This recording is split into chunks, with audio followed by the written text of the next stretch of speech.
오늘 본문은 예수님이 사마리아에 있는 그 지역에 전도 가셨다가 수가성 여인을 만나서 대화하는 장면입니다.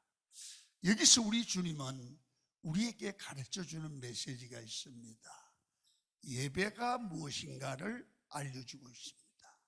또 한 가지는 왜 예배가 우리 인간에게 중요한지를 말씀해 줍니다.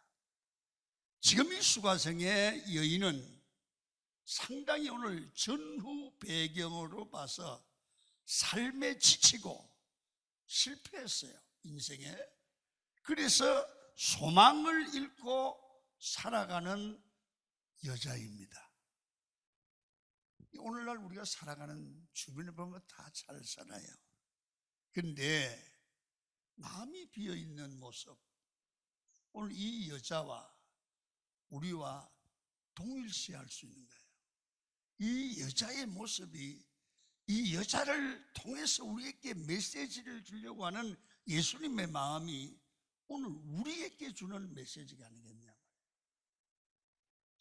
그래서 오늘 여러분 우리 주변을 살펴보십시오. 코로나19로 성도들의 마음에 공허와 영적 갈등이 있습니다. 뭔가 답답합니다. 공허합니다. 참된 평화를 원하는데 참된 평화가 없습니다. 어떤 사람 막 소리도 질러봅니다. 어딘가를 가보는 겁니다. 여러분 무슨 얘기입니까? 평안을 원하는데 평화가 없습니다. 행복을 원하는데 행복이 없습니다. 먹는 건 있는데 건강도 한데 뭔가 마음이 공허합니다. 평안이 없습니다. 혹시나 여러분들 중에 공감이 가는 분이 계시면 오늘 이 설교가 여러분에게 큰 힘이 되고 이 설교가 응답이 되기를 축원합니다. 오늘 본문을 보면 한마디로 결론을 내면 이 여자의 삶의 문제를 해결하는 길이 있다. 그것이 뭐냐? 예수님은 예배다 이거예요. 네 문제는 세상의 어떤 지식으로 사람을 만나서 해결되는 게 아니고 하나님을 만나는 예배에 성공해라. 그러면 네 공허한 보이지 않는 문제가 해결될 수 있다. 이게 답이에요. 오늘 예배를 통해서 우리 성도는 힘을 얻잖아요. 예배를 통해서 믿음을 갖잖아요.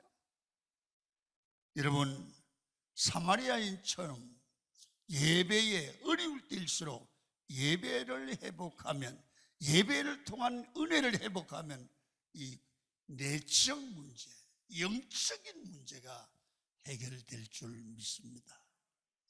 여러분 늘 예배를 드리는 거지만 예배를 보고 가고 주일을 예배를 떼고 가는 예배가 아니라 살아계신 하나님을 만나는 이 예배를 통해서 주님의 임재를 체험하는 그런 예배는 분명히 우리 인생의 문제를 바로 발견하게 될 줄 믿습니다.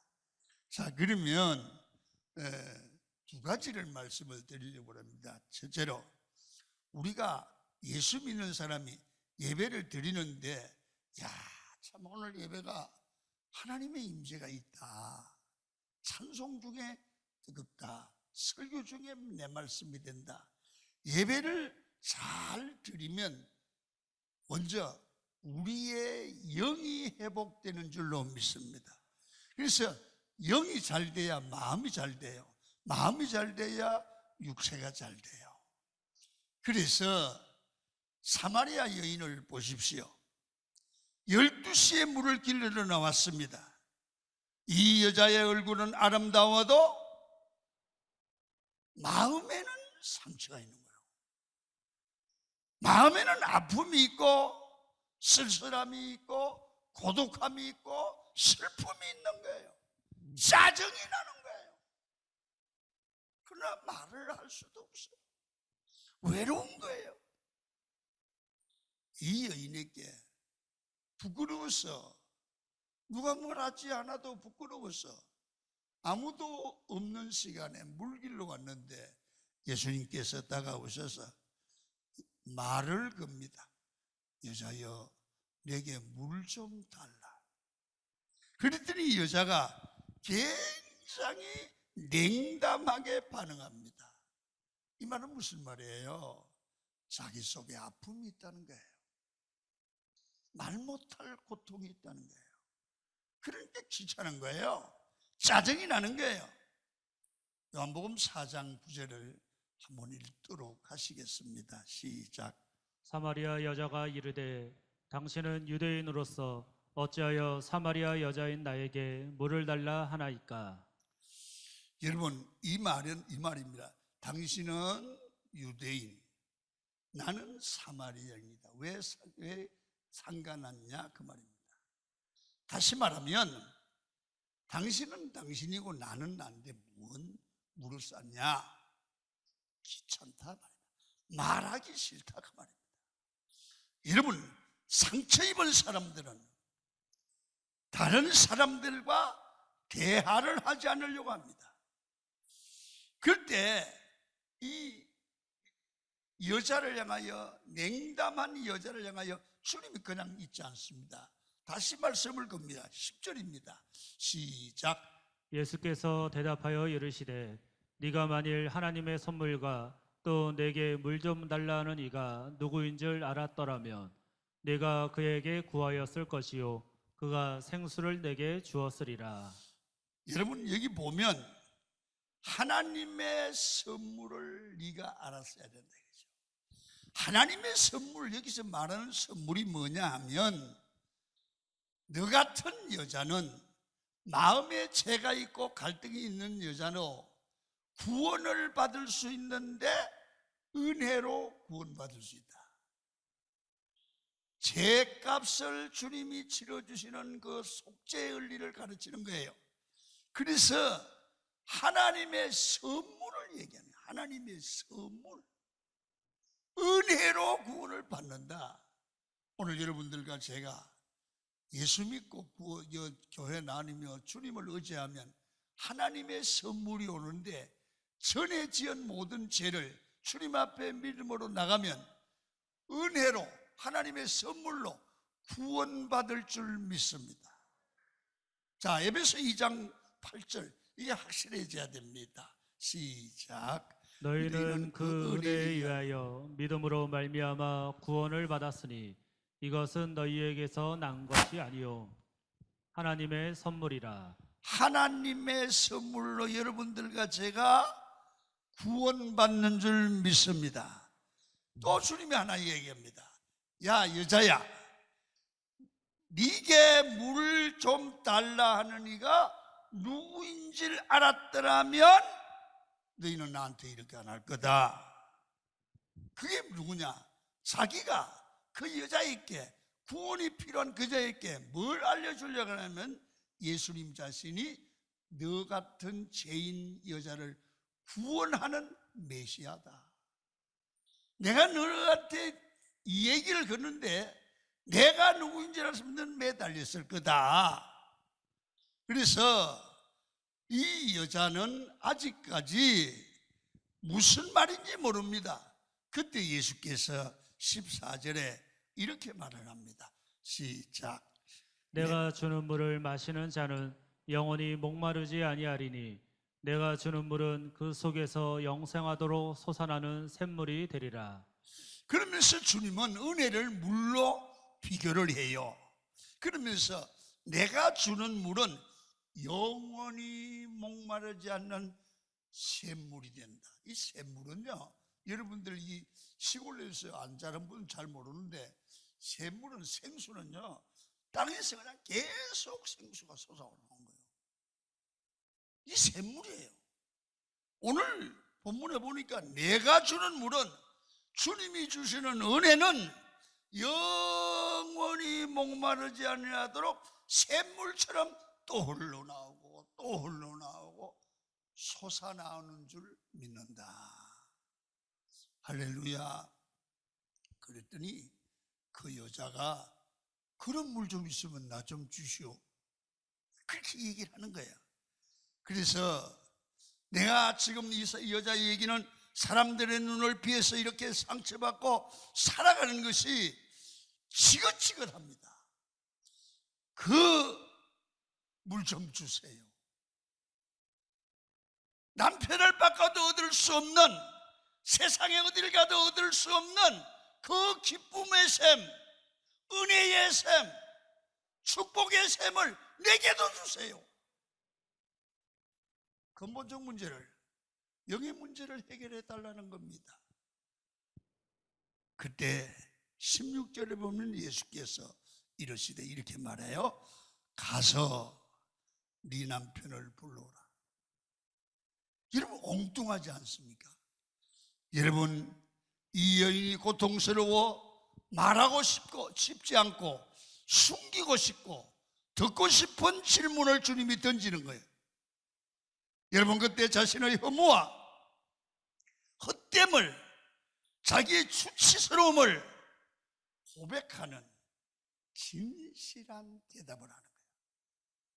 주여, 나는 남편이 없습니다. 5째 바꿔서 지금 집안에 남자 하나 있다고요. 그것도 진정한 남편은 아니라는 거죠. 여러분, 누구도 자기의 상처를 치료해 주지 못했고 자기를 행복하게 해주지 못했다. 남편을 바꾸면 행복하게 해줄 줄 알았는데 아니었다 그 말입니다. 그러니까 내 남편은 없다는 거예요. 나를 행복하게 해주는 남편은 없다는 거예요. 세상에 다 실패했다는 거예요. 그때 예수께서 이렇게 말합니다. 17절 보십시오. 시작. 내가 남편이 없다는 말이 옳도다. 너에게 남편 5이 있었고 지금 있는 자도 내 남편이 아니니 내 말이 참되도다. 네, 남편이 있었고 이건 6번째요. 네가 행복하게 해주겠지. 바꿨더니 이것도 허당이네. 따로 바꿨더니 이것도 허당이야. 지금 6번째 갔더니 이것도 허당이야. 예수님이 보고 아는 거야. 네 남편이 너를 행복하게 못해줬구나, 이겁니다. 우리 주님이 이런 질문을 하자 여인이 어떻게 반응을 합니까? 19절을 보세요. 이렇게 반응을 해요. 시작. 여자가 이르되 주여 내가 보니 선지자로서이다. 자기 심정을 꿰뚫어 보시는 예수님을 보고 당신은 선지자입니다.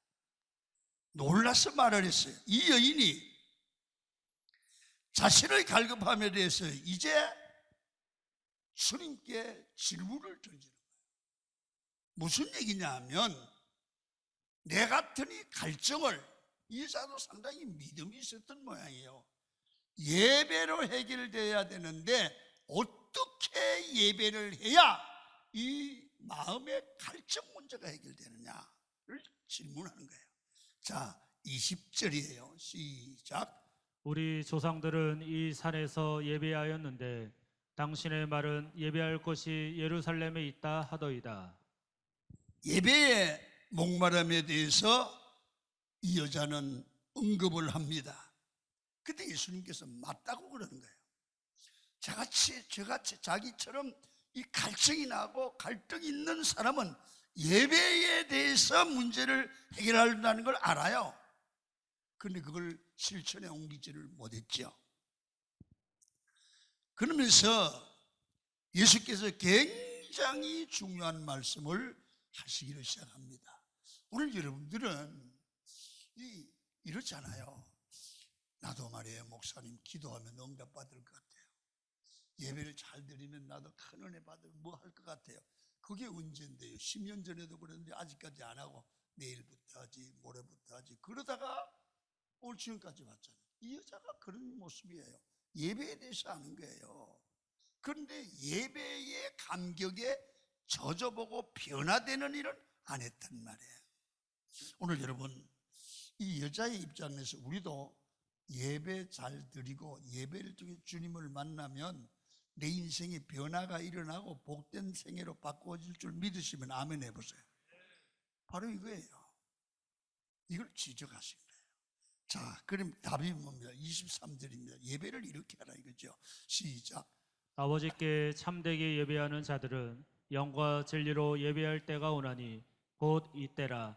아버지께서는 자기에게 이렇게 예배하는 자들을 찾으시느니라. 하나님은 영이시니 예배하는 자가 영과 진리로 예배할지니라. 예배하는 자는 영으로 예배해야 되고 진리로 예배해야 한다는 겁니다.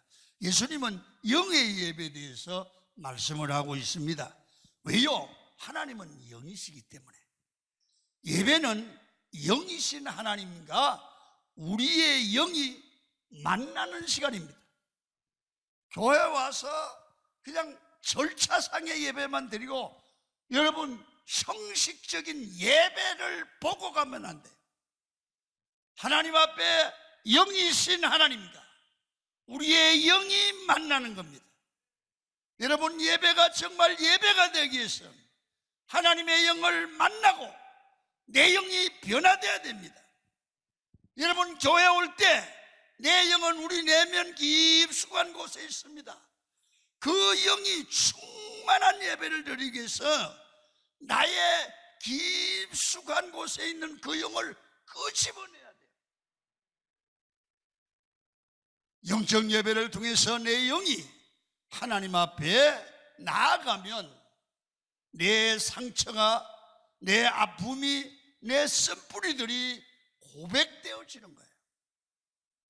회개가 나오는 거예요. 살아계신 하나님의 영과 내 영이 만나면 내 안에 모든 것이 잘못된 것은 낱낱이 드러났어요. 회개하고 보혈의 피로 씻어버리고 거룩한 성령을 받아들여서 하나님의 사람으로 변화될 줄로 믿습니다. 누구나 그 사람의 마음에 무너지면 힘들어지게 됩니다. 엘리야도 마음이 무너지니까 로뎀 나무 아래서 죽여달라고 기도했습니다. 모세는 크게 쓰임받고도 마음이 힘드니까 죽여달라고 했지 않습니까? 크게 쓰임받던 사람들, 믿음의 사람들도 마음이 무너지면 금방 낙심하고 좌절할 수가 있습니다. 우리도 마음이 무너지면, 마음이 절망하면 그 인생은 끝나는 겁니다. 성도 여러분, 예배의 성공자가 되십시오. 예배를 통해서 영이신 하나님을 만나십시오. 두 번째 예배는 이걸로 자신의 가치와 지위를 회복한다. 사람이요, 제일 어렵게 되는 게 돈이 없으면 문제가 아니에요. 나 같은 게 그런 거예요. 나 같은 게 살아서 뭐예요? 나 같은 게 인간 대접받지 못하고 쓰레기인데 자기 자신을 너무 비하하는 거예요. 여러분 그렇게 생각하는 마음이 큰 문제입니다. 여러분은 이 자기 가치관을 바뀌어 나는 주의 피로 사신 하나님의 자녀인 줄 믿으시길 바랍니다. 천한 쓰레기 인생이 아니에요. 예수의 피로 값주고 사신 존귀한 하나님의 자녀예요. 삶이 자기 가치관을 인정받아야 돼요. 그리고 자신을 비하하지 마세요. 그래서 오늘 요한복음 4장 23절 읽고 지나갑니다. 시작. 아버지께 참되게 예배하는 자들은 영과 진리로 예배할 때가 오나니 곧 이때라. 아버지께서는 자기에게 이렇게 예배하는 자들을 찾으시느니라. 아멘. 사마리아 여자는 남편이 5명이 있었고 지금 남편도 내 남편이 아니라 말씀하시는 그것은 과거가 그 여자의 과거가 깨끗하지 않았다는 얘기잖아요.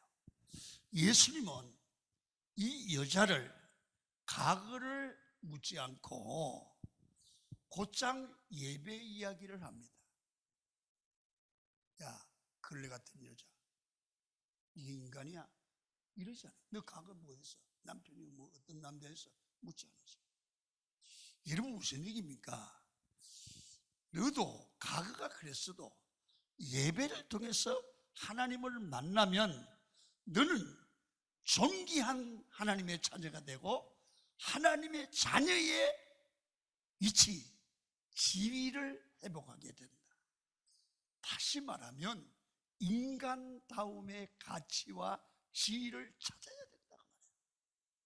성도 여러분, 세상을 살아가면서 여러분의 가치, 여러분의 지위 두 가지가 바로 찾아지고 회복되기를 축원합니다.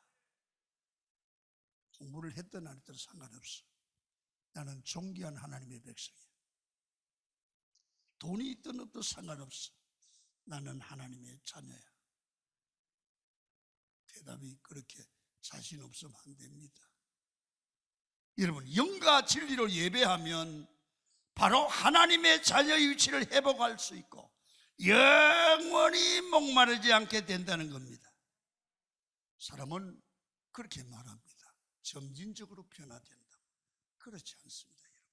사람은 예배를 통해서 살아계신 하나님을 인격적으로 만나시면 이 사람은 순식간에 변화됩니다. 아, 내가 하나님의 자녀구나. 나는 존귀한 백성이구나. 여러분, 오늘 아침에 회복만 해도 오늘 예배 잘 나오신 거예요. 알합니다. 나는 존귀한 하나님의 자녀다. 존귀한 하나님의 자녀다. 쓰레기 인생이 아니에요.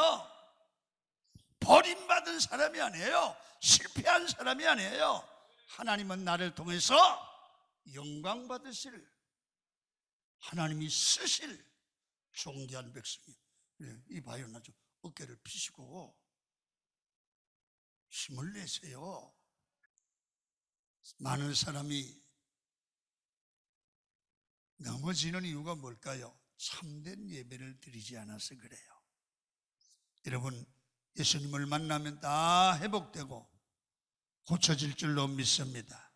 이 여자를 보십시오. 예배를 통해 주님을 만나니까 어떻게 변화됩니까? 상처로 사람 만나기 싫어하던 이 여인이 회복되니까 사람들에게 나가서 막 예수님을 전하기를 시작합니다. 28절을 읽습니다. 시작. 여자가 물동이를 버려두고 동네로 들어가서 사람들에게 이르되 내가 행한 모든 일을 내게 말한 사람을 와서 보라. 이는 그리스도가 아니냐 하니.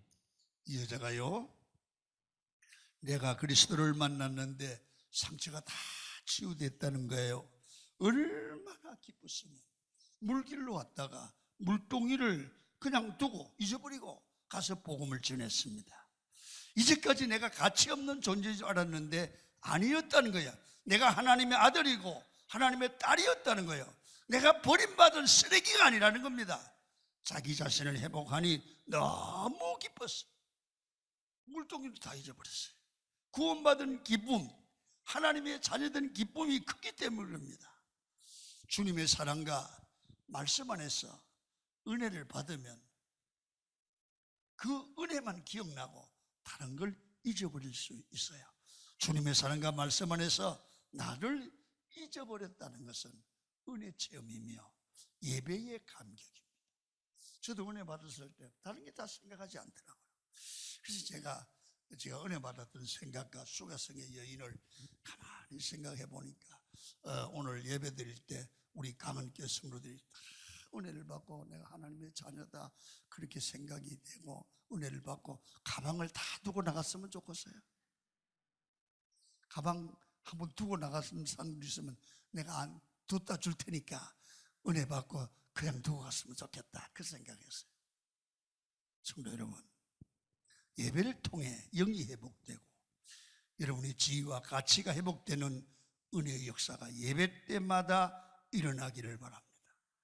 여러분, 이제 예배가 여러분의 모든 삶의 최우선이 되셔야 합니다. 하나님의 영과 진리로 예배하는 자를 주님은 지금도 찾고 계십니다. 예배에 생명을 거십시오. 예배를 포기하지 마십시오. 힘들어도 예배해야 됩니다. 예배가 우리 삶이 되어야 되고 우리의 능력이 되어야 됩니다.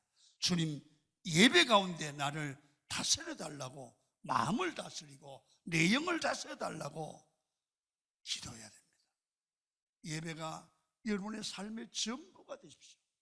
여러분의 자녀들 누구든지 예배의 성공자가만 되면 절대로 망하지 않습니다. 하나님이 여러분을 축복할 줄 믿습니다.